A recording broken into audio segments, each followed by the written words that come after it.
If you've listened to a few episodes of this podcast, you might have picked up that pricing is one of my favorite topics. And it's so fun to talk with someone else who also loves talking pricing or money. And in this episode, you'll meet Catherine Guidry, and she has a lot of valuable insights that you are going to love. You're listening to Sustainable Photography, a podcast all about business tips, inspiration, and confidence building. I'm Ingvild Kolnes, the host of this podcast, and after over a decade as a photographer, I now help talented photographers run sustainable businesses. And for full transparency, you should know that I'm a mentor with paid offers, and I will probably mention some of those in this episode. Hi, Catherine. Welcome to the podcast. I'm so excited to have you. Can you tell me a little bit about your background, like who you are and how you got started and ended up as a photographer and an educator? Yes, absolutely. So my name is Catherine Guidry. I am based in New Orleans, Louisiana. I originally went to school for architecture, thought that I was going to be an architect. But, like many people, you get into college and you hear, or you figure out maybe that's not what you thought it was or not what you wanted to do. And so I started taking pictures around 2008. I started with portraits, architecture, of course, photographing buildings. That made sense. And then I had the opportunity to photograph my first wedding. And really from that point forward, I kind of felt like this was really where my heart was. I felt like something that I could be passionate about, unlike how I felt towards architecture. And then from there, it was just really a journey of trial and error. I did try to second shoot for other people. At the time, our industry was very male dominated. And although I became friends with a lot of the older male photographers in our area, they all kind of had their businesses established. They had, people on their teams. And so I could network with them a little bit, but I was like sort of on my own to figure out how to do things. And so that's really how I started, was with trial and error. And then around 2018 or so, I started my own podcast called Mistakes Make Magic, because I had made so many mistakes on my own that I wanted to kind of help other photographers maybe not make. But yeah, that's a little bit about me and how I got started. And now the business is full-time. It's been full-time for a long time, probably since 2010. But of course, over the years, you make more money, which I know we're going to be talking about pricing today. And so yeah, that's a little bit about how I started. Oh, that's really cool. And we have some things in common in terms of how we got started, because when I got started, it was kind of similar, where I felt like I was all on my own and no one really wanted to talk about how they did things. And I just felt like, is this how it's supposed to be? We can't be friends. We can't share things. And it was just so closed. And then it's pretty much the reason I started the podcast as well, to just share what I've learned, because I've made a ton of mistakes as well. And I don't mind talking about it. Yeah. And I think it's a great way to learn from your own mistakes, even in reflecting, and then to share with other people. So that makes sense. What year did you start? I started my business in 2011, and I started my podcast in 2021, I think. Nice. That's awesome. So it's been some time. But what I've learned is I've worked a lot and I've done probably too much.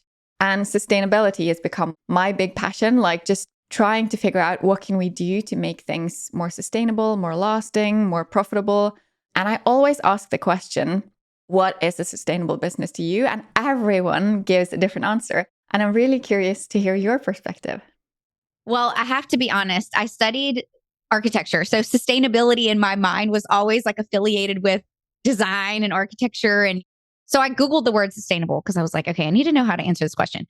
But it said it was able to be maintained at a certain level or rate. So I was like, okay, what does that mean to me? Well, I feel like as a business owner, entrepreneur, and a human being, I feel like your business has to be a mix of focusing on your personal self in order to sustain that, your personal being, and then your professional self, the actual business. So on the personal side, I think you want to make sure that you're having fun, that you're still enjoying what you do, that you're not showing up dreading weddings, that you're making time for your family, your friends, yourself. And I know that's a journey, because there were absolutely times in my business where I wasn't leading a sustainable business, right? And then I think on the professional side, that's also a journey, because You want to price yourself appropriately, which we're going to be talking about today, and do serve your clients well, create good images. And both of those things have to be in place, I believe, in order to keep doing this. And, I started photographing in 2008. Now it's 2023. And there have been many, many photographers that I started with way back in '08. We would do meetups and hang out and we became friends.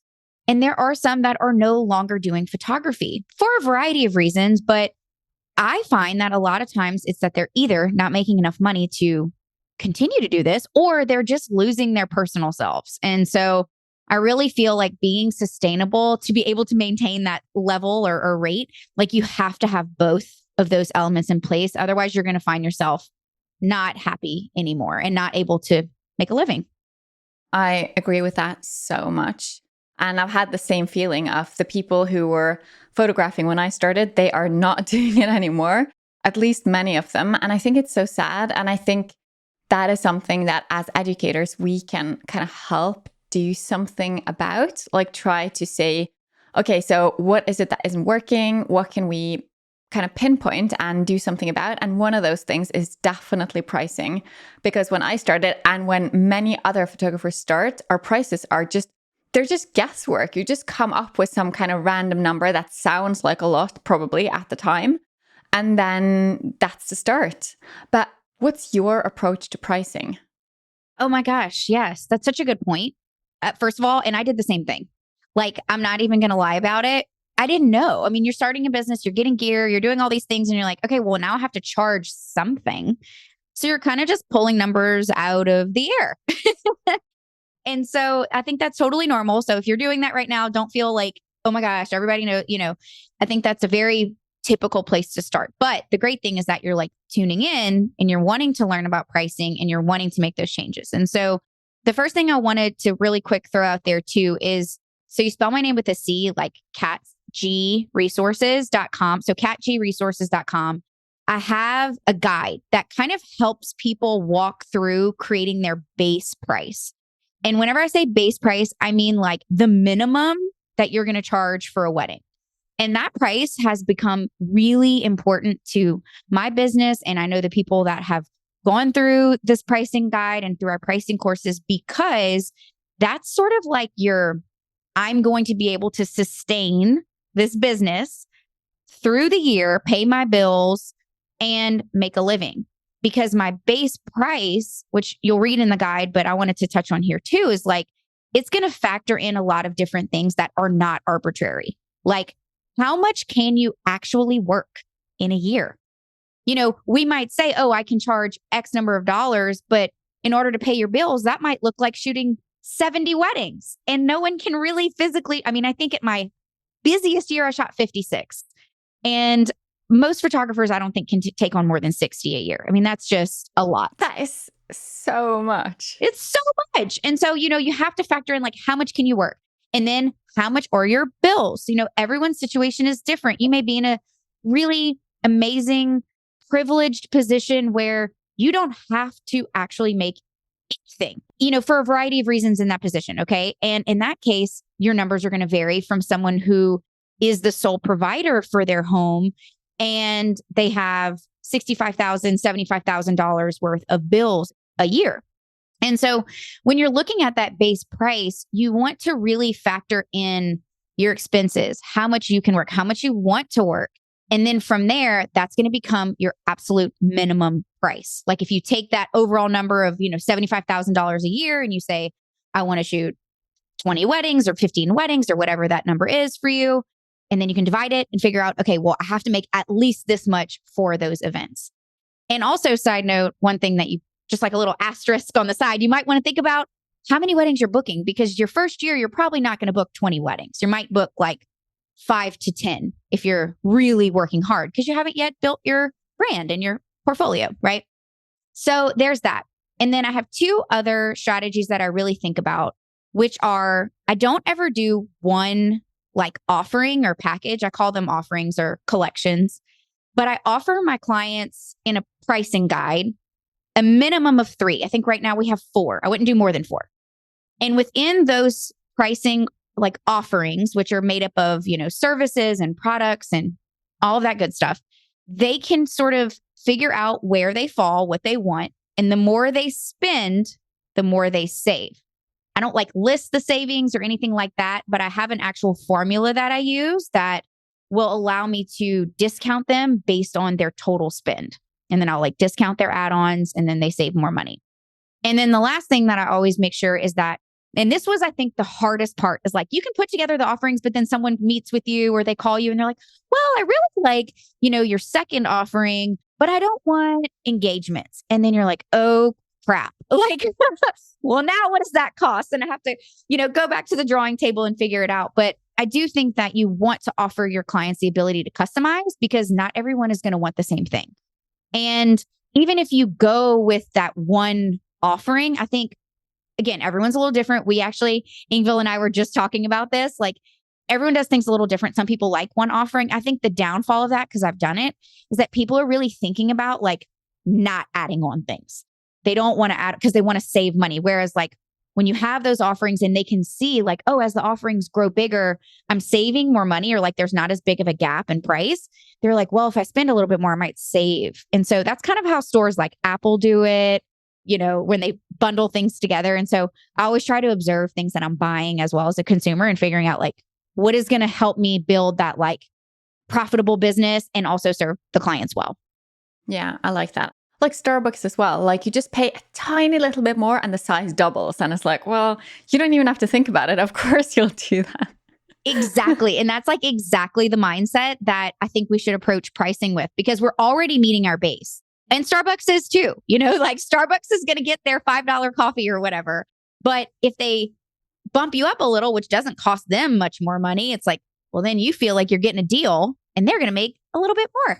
And it's just pure profit at that point. Yeah, exactly. And I do the same that you do. I pay attention to how other businesses do things. And I was just talking with someone yesterday or the day before because I also make websites and I was asking this company to take on some of my websites for just like general maintenance, updating things, stuff like that. And they had a deal where if you give them 4 websites, they're going to give you one of them for free. And I was like, oh, great. What if I give you 10? And they're like, no, it's just those. And it's just like, what are you doing? That doesn't make any sense. No, because it's like, are you really telling me that you're kind of turning down business beyond that? Because it doesn't make any sense. And you can find those kind of logical gaps in many places. And you want to make sure that your business isn't one of those where if someone is asking for more business, then you kind of punish them by making them pay more. And that doesn't make any sense. Yeah. And I think like that business, maybe they've never had that question posed yet. Maybe you're the first, right? And they're just saying no because no one's ever asked.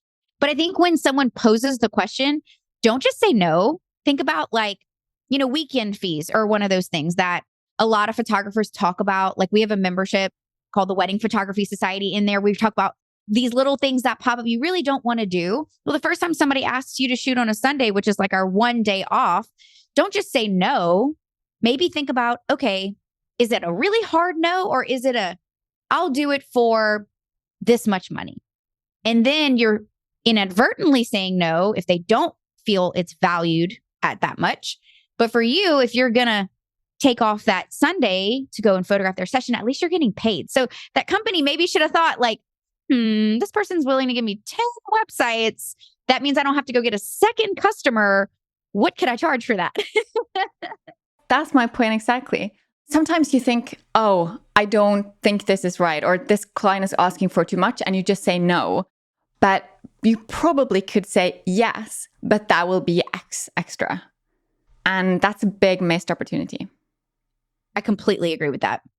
So when you're determining the prices, you think about how much time you spend on a job, or what are the factors involved in your pricing strategy? Yeah, I think this one's like a really meaty question and I think this is also why pricing can feel overwhelming, right? Because it's not just a price that you put out. It's like when you're trying to figure out what to charge, there's so many things. So we talked at the very beginning about when you start a business and you look at what your competitors are charging and you charge a little less. It's not to say that you want to ignore your market's prices completely. I actually think that you do want to consider your market prices. And it doesn't have to be your local market. Maybe you're photographing destination weddings. Maybe you're photographing in your own city. Like, depending on where you are, I think that it's a great idea to get to know the people in your market and have conversations around what are they charging? How are they structuring their offerings? Because it will inform your business too. I think we'd be remiss to think that the companies we've even been referencing on the podcast don't do market research. Of course they do.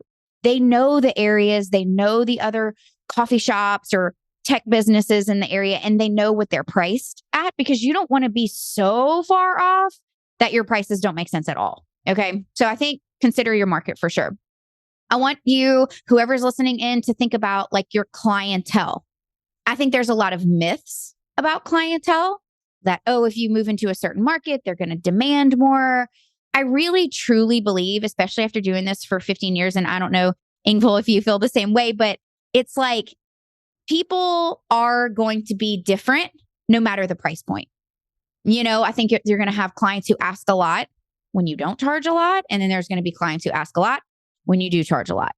But I think like kind of observing the client base that you're in, trying to figure out, do you want to shoot a different type of wedding, maybe like a multi-day event with a higher price point, a bigger team, more responsibilities. Like, those are things that you do want to factor in. Cost of products is another one. So, don't just list an album in your offering and not know what that album is actually going to cost you. Because just like if you owned a furniture store, you're not going to sell a sofa that you paid $900 for $1,000. You'd make no money. Your business would literally fail. And so if we're selling albums and books and prints and all of these things to our clients, we want to make sure that not only are the costs covered, but it's like the cost times 2.5 times 3. And people know that. They know that you have to sustain the business. Like, as a client, I would be shocked if my tile person wasn't charging a profit. I think that that is totally part of running a business. I think you have to consider your schedule. So I know that we're going to talk maybe a little bit about pricing shifting throughout the year and stuff like that, or at points in your business. But I feel like you always want to keep a pulse on how many weddings you have booked. And I get it. Like, we're busy, we're shooting, we're editing. But I have always got a running tab in my mind of how many weddings we have booked for the remainder of this year and for the next. And we don't book out too much farther than 18 months. If someone comes to me with like a 24-month engagement, I just tell them to circle back in 6 months. Because I think that we have to keep that pulse and understand that that's really far. At least for me, that's really far for me.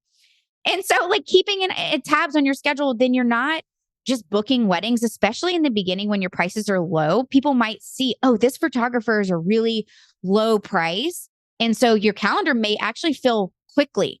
And so when you get to that point where you're like, okay, I have 7 weddings on the books and you only want 20 or 15, like, you might want to kind of monitor where your pricing is so you don't get overbooked.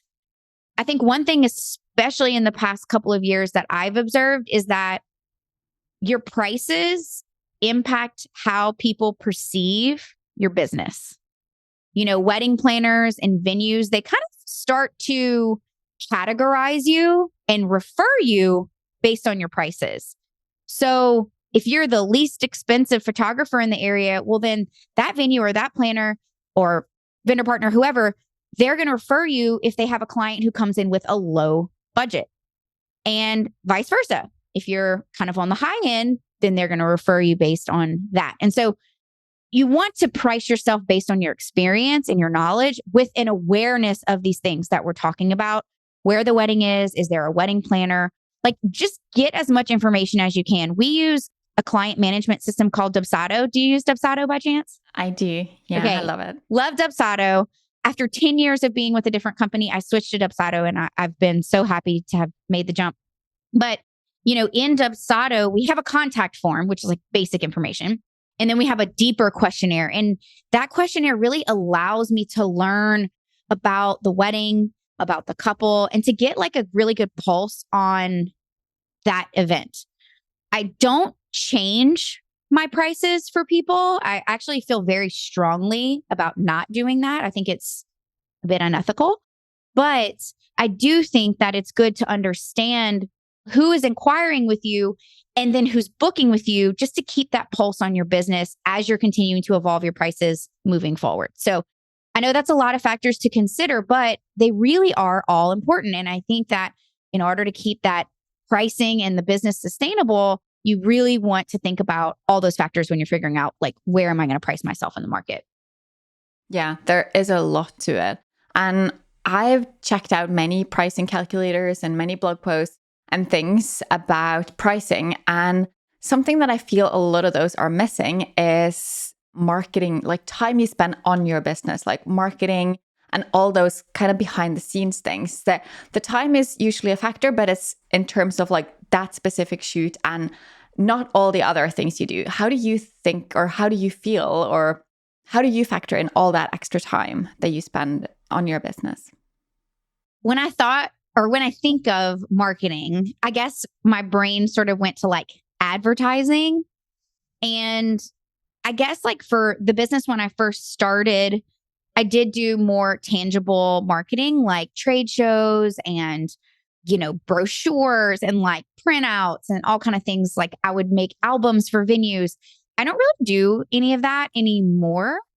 Interestingly enough, I think as you move a bit more into like the luxury clientele, they are more so listening to their friends, to their family, and to their venue and their planners. And so for me, like, I really don't spend money, I'm putting it in quotation marks, or spend, anything, quote unquote, on marketing, because a lot of what I'm spending right now is my time. Like, I'm really trying to invest time into relationships and networking. I mean, even I think like a couple of days ago, I like popped into 3 different places in one day just to kind of make face and show up and just kind of have a presence. And I feel like that really doesn't, quote unquote, cost you anything. And so I don't know if that's a great answer, but that is one of the very few things that I don't invest in, although I do have a lot of business expenses that do factor in.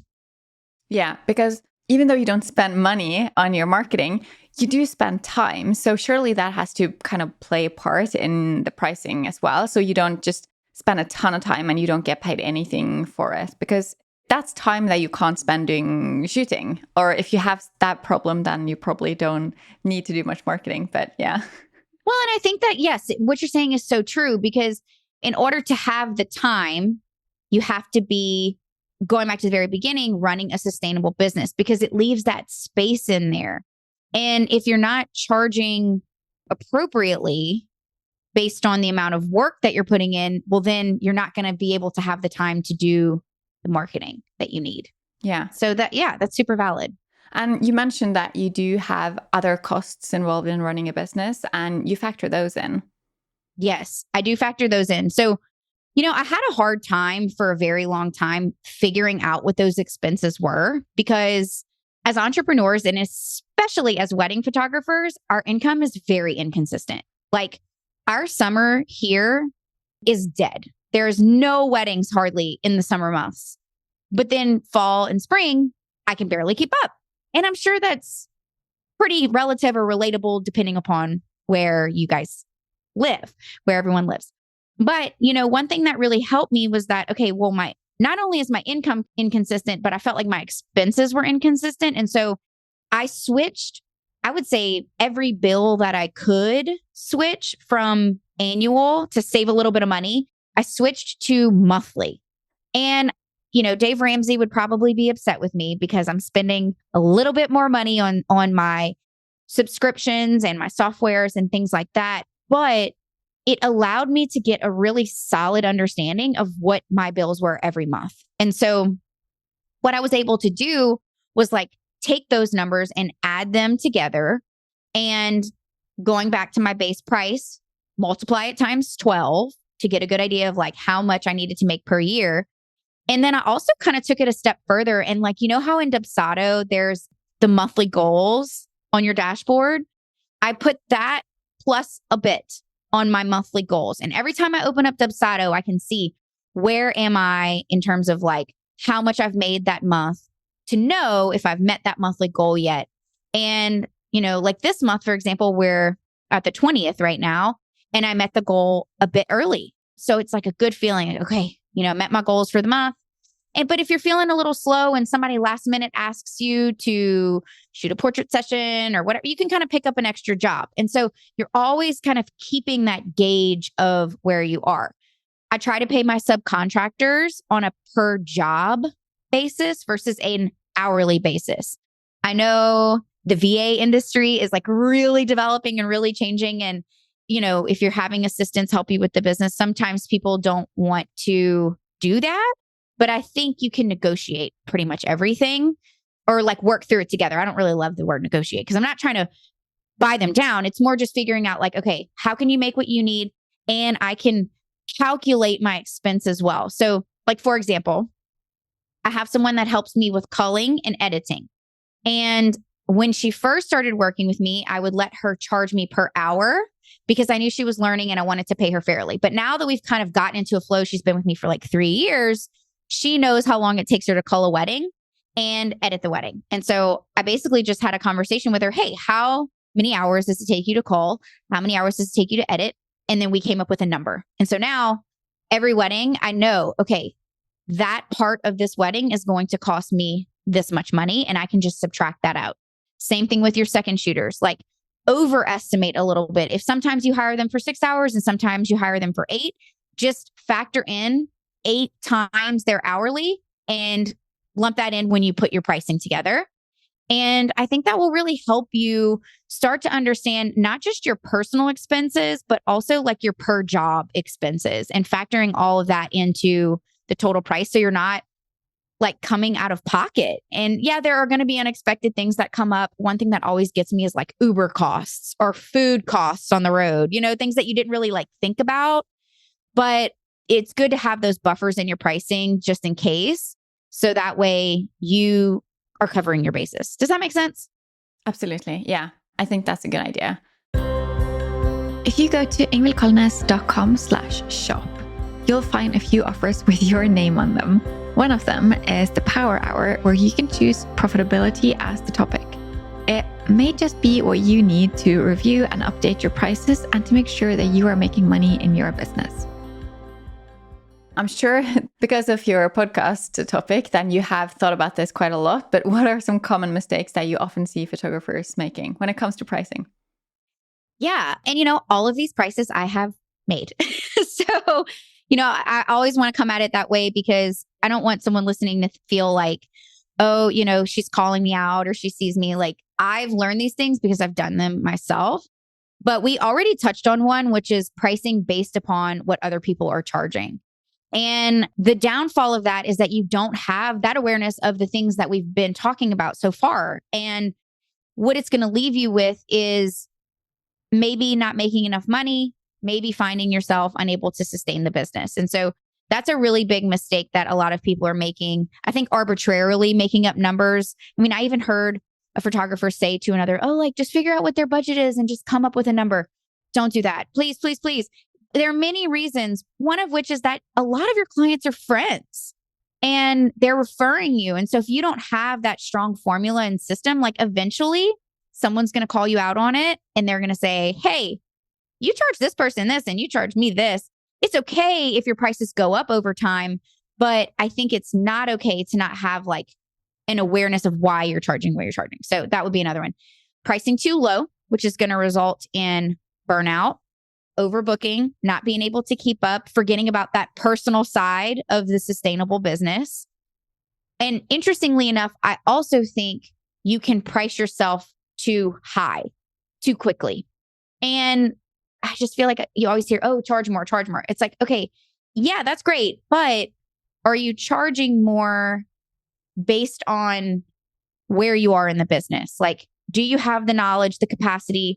We photographed our first $1 million wedding 2 years ago.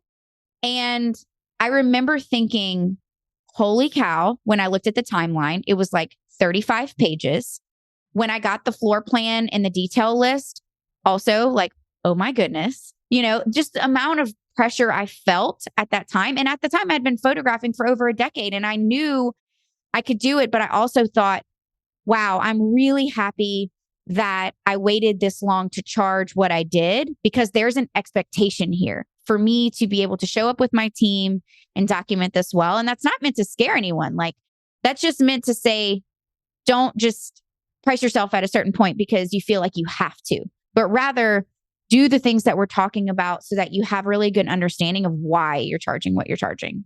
Yeah. And I think that's really interesting because it is something that we hear again and again, like increase your prices, increase your prices. And for most photographers, that is true. They probably do need to increase their prices. But sometimes someone does it too soon where, yeah, they need to know what they're doing and all that, but they need to be able to provide a good enough client experience to also be worth it, because that's such a huge part of it. Yeah, you take nice photos, but there is that other aspect that the more you charge, the more important that becomes.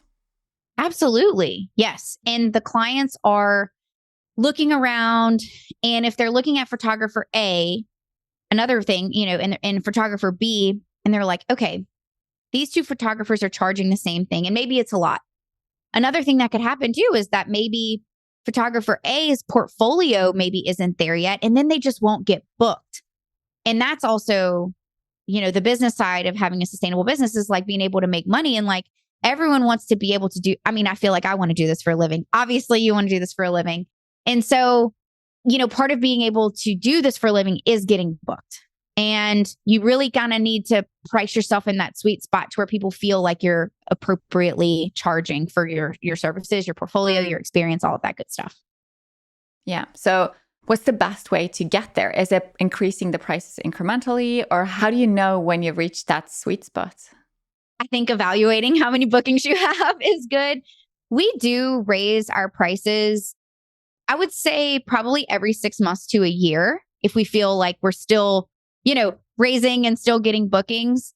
And what that's done is it's helped us to match our experience and our portfolio to what we're charging. And then inadvertently, like, allow us to work less and charge more and move into like more of a luxury space where we can dedicate more time, phone calls, attention to clients and stuff like that. But yeah, I would say we definitely increase prices based on the seasons. I always kind of feel like it's like an early bird savings if someone books us a little early. We don't book out too far, like I had mentioned earlier, but if they're in that sweet spot of like 12 to 16 months out and we don't really have a lot of bookings yet for that season and it's a good fit, good planner, all that, they'll probably get, our lowest rate for that season. And then as that season starts to fill up, our prices also increase. It's a simple supply and demand. We only have so many dates left. They want to book in that season. There's just not a lot of room. And so that price probably will change for that season later into like the closer we get. If somebody's booking it 6 months out and we have one date left, they're probably going to pay a little bit more than the person who booked it sooner. And look, I have a 4-month engagement, 5-month engagement, something like that. So I don't fault anyone for having a short engagement, but I do think like it is important to incrementally raise your prices. I think I may have said this, but in case I didn't, like, we raise our prices about $1,000 a year. And as the world changes, right now, prices, inflation, everything is crazy. For me to do a destination wedding right now, I'm definitely factoring in the flight price changes. I'm definitely factoring in the hotel price changes. Those are things that you kind of need to keep your eye on. But yeah, so we're definitely adjusting those. And my very first wedding, I charged $1,000, which I think still, this was, to this day, I'm like, oh my gosh, it's $1,000. But now we're to a point that for our local weddings, we're charging about 10 to 15,000, which I think is amazing to be able to work in your own city. It's a big part of why we moved here. And then, of course, if we're doing a destination wedding, it's going to be quite a bit more than that because we're giving up multiple days and travel and all that. And I have a little sister. I have a 2-year-old. I'm actually pregnant right now, expecting another. So, we have to think about those personal life things too. Of course, definitely. That's a big part of having a sustainable business as well, for sure. Yeah, absolutely. Yes, absolutely. And sometimes, hopefully not too often, you have clients that are going to be not that immediately willing to pay your prices. You'll hear some objections and stuff. How can you handle those in the best possible way? I think there's exceptions to it. Like if maybe it is a slow season, they're early in the season, you're feeling like you don't have your calendar full. It's a great planner, great venue, portfolio piece, like XYZ. I mean, there are definitely exceptions. And we are our own business owners. We can make those executive decisions as long as you're sort of operating too, though, out of place of fairness. I always kind of like worry about that because our clients are friends. But I usually find myself just really standing firm in my pricing because of all the things that we've talked about. Like I need to make sure I'm paying my bills. I am not in that position where I can't make money in the business. Although I applaud anyone who can and no judgment there. But I think like for me, I have to make sure I'm meeting those revenue goals. And so I'm standing firm in that because I know how much work it is. We work really hard as wedding photographers. We give up our weekends. We give up time away from our family and friends. We're on our feet, long hours. It's a lot of energy and thinking and understanding gear and pressure. I mean, we've all gotten the emails like, we've taken thousands of pictures and, but did you get the one photo of this one thing? Like I know. We've all gotten those emails. That one thing that didn't really happen, that you just think happened, that thing. Right. And it's like at, 7 a.m. the next morning and you're like wiping the crust out of your eyes and like dragging your body out of bed. So, it is a lot of work. And I think anyone who's actually done this for work knows how much work it is. I really do think like from the outside looking in, you can look at wedding photographers and be like, oh, it's such an easy job. You only work 1 day a week. Mm-hmm. But, having been someone like you and like there's someone listening in, like it's a lot of work to do this for a living and to actually make it sustainable and to make a profit. So all that to say, when someone comes to me and negotiate my price, I do understand and empathize and listen. Okay. But out of a place of fairness to myself, to my other clients, I just really try to explain to them like the prices are based upon the level of service, the knowledge, the type of images. And I'll say, like, here's a full gallery. And also, if you want to speak to other vendor partners that have worked with us or whatever, like just, kind of finding ways to show them the value that you have. And hopefully you don't have to have those conversations because you're already doing that, like on social media, through your vendor partners, through your past clients. Like hopefully those clients are going to other people and saying, her team was worth every dollar that we spent and the images, that's all that you have. And so hopefully you're not having to do that, but you're going to face it at some point. And, I like to share this one story about, I had a client who booked. They were a little bit nervous about price. I stood firm in it. No, that wasn't the order. They came to me. They were nervous about price, but they booked. Okay. Then after the fact, within the first 24 hours, another photographer that they had inquired with came to them and said that their prices were lower. So they called me and they asked to get out of their contract, to which I said, sure. Like it had only been a day. And I didn't want them to feel uncertain about their decision. But in the conversation, I reaffirmed the value that we would provide for them. And I just kind of reaffirmed their concerns and listened. And interestingly enough, they stuck with us. They stayed with the contract. But of course, I felt like this extra level of like, oh my gosh, I hope they feel good about this decision. Come full circle after the wedding to this date, that mother of the bride sent us a check for our biggest tip to date. And it was worthy of a check. We'll put it that way. And I was blown away. I felt, like, wow, this is why you do kind of need to not just stand firm, but really bring that value to people so that they get it. Like, oh, this is why we paid what we did because this person really showed up for us. And so I just encourage whoever's listening in to, really show up well. And because you're showing up well, stand firm in your pricing. Yeah, that's great advice because it is so true that no matter where you're at or what kind of price level you're at, it's important that it matches. It has to add up. If you are charging high prices, then you have to show up probably a lot more than someone who's just like, yeah, I'm just going to show up and take some images. That's not going to work when you're charging higher prices. No. And your clients will talk about it. Your reviews will reflect that. people talk, they know. So yeah, that's so true. So if someone's struggling, like they can't figure out what to charge, it's really hard, which I know a lot of people are feeling because pricing is hard. Pricing is hard for everyone. So what can they do? Do you have any tips? Yes. I mean, I think what the listener is doing right now is amazing. All the things that we're talking about are so important and things that I and you, like, we're sharing because we believe in them, we've experienced them. So I think starting with education is key. It's paramount. I don't know about you, but I did all the reading that I could at the time. It was a lot of just like physical books at Barnes and Noble. So I did a lot of reading back I have then. so many books. I know. And mistake making. But right now, here we are. There's free podcasts. We have a YouTube channel.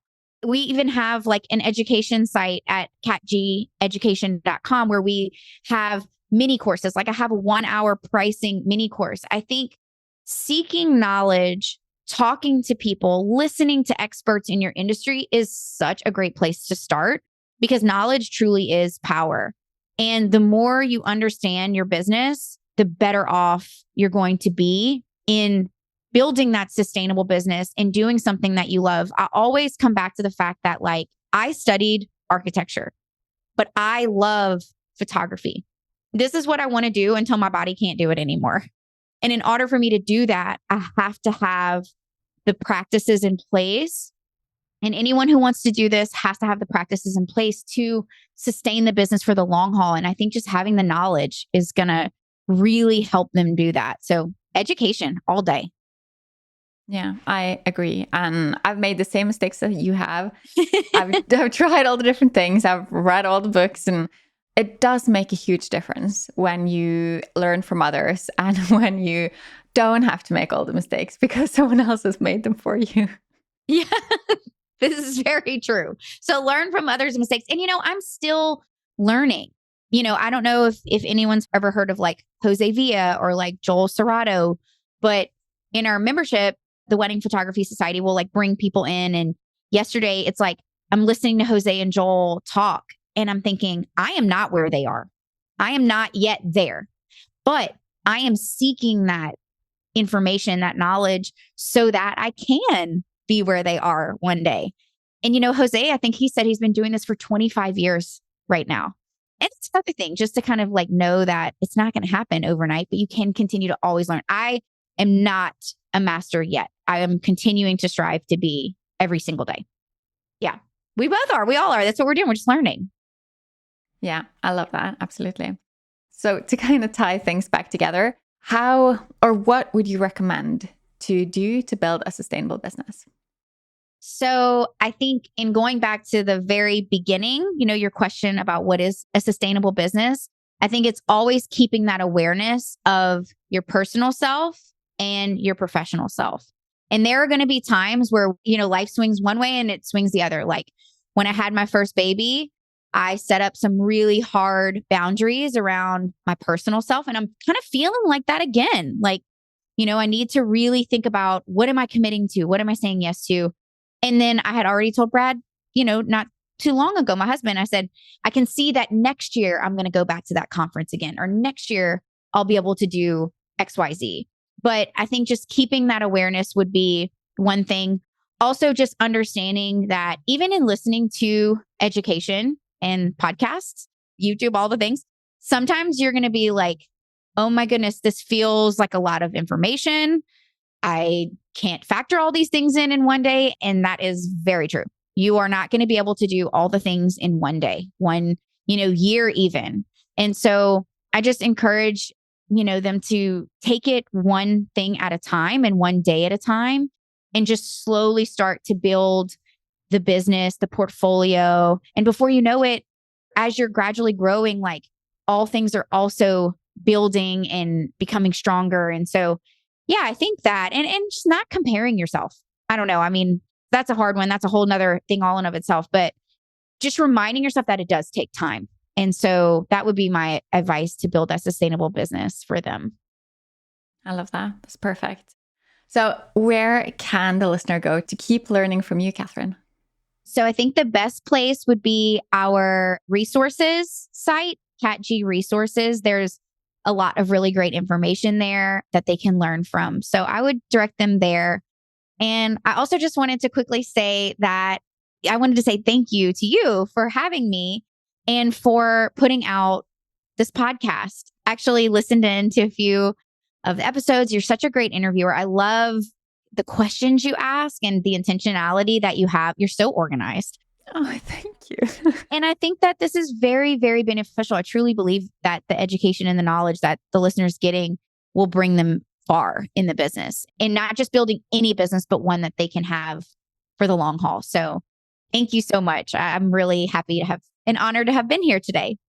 Oh, thank you. It's been great having you. And pricing, as I said before, is one of my favorite things to talk about because it's so important and it's so hard. And I think it's important that everyone knows that it's not easy for anyone. It's not like you've just come up with something and then suddenly everything works. Like you said, if someone asks for something tailor-made, you still have to sit down and be like, okay, so how can I do this in the best possible way? So there's no right, no wrong, and no reason to feel ashamed if you're feeling like you don't understand it, or if it's not making sense, or if your prices are way too low. We've all been there.